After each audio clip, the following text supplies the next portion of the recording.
Well, here in Washington, a bipartisan independent commission monitors religious freedom across the globe and then makes recommendations to the Trump administration. A delegation is just back from Azerbaijan, where Christians are often targeted by the government. Commission Vice Chair Gail joins us now. Gail, welcome. It's good to see you. Good morning, and it's so good to be here. Thank you. So Azerbaijan has religious laws on its books designed to control and restrict religious activity. What do those laws require, Gail?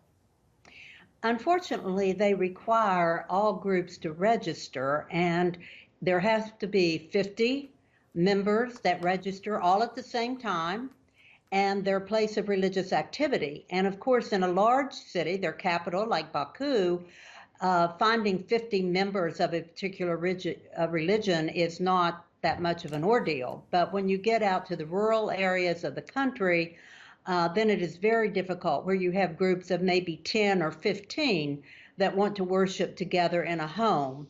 And they can't do that. If they are not registered, they are considered illegal or in violation, and then can be arrested, harassed, their homes destroyed. So it is a definite problem for small religious groups in the country. Your commission it closely monitors Azerbaijan's behavior, and it's done that for years.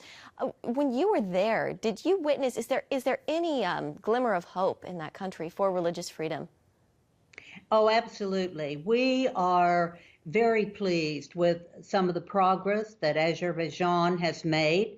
For one thing, they read our report very carefully, and they address every issue that we bring up. Now, they don't always, their answer is not always what we want to hear, but the fact that they want to continue that discussion, I believe, and our commission certainly believes, and staff, that they are trying to move in the right direction.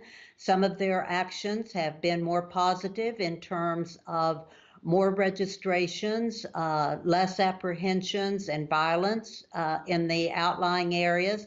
So certainly we believe that it is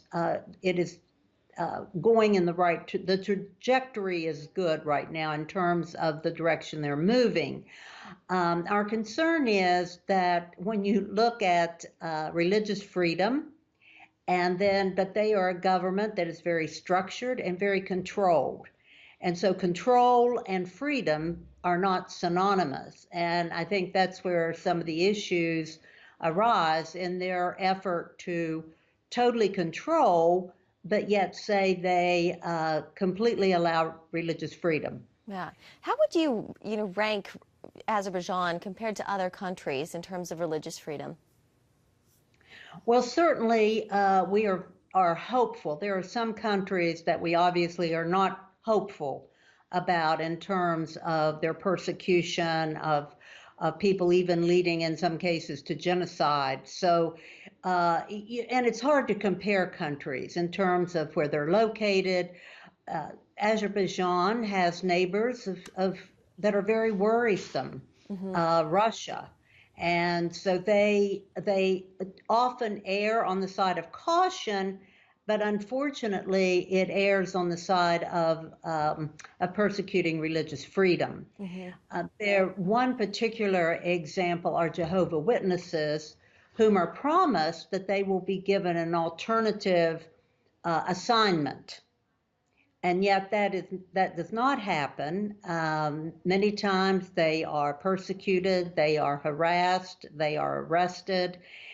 And yet when you talk to them, you can see that there is this underlying fear that if they allow people to not serve in their armed services, if they allow this to happen, that maybe everyone in the country will want to become a Jehovah's Witness. And we tried to explain to them that that's not the case. When we were there, Azerbaijanis are very proud of their country. They're very loyal.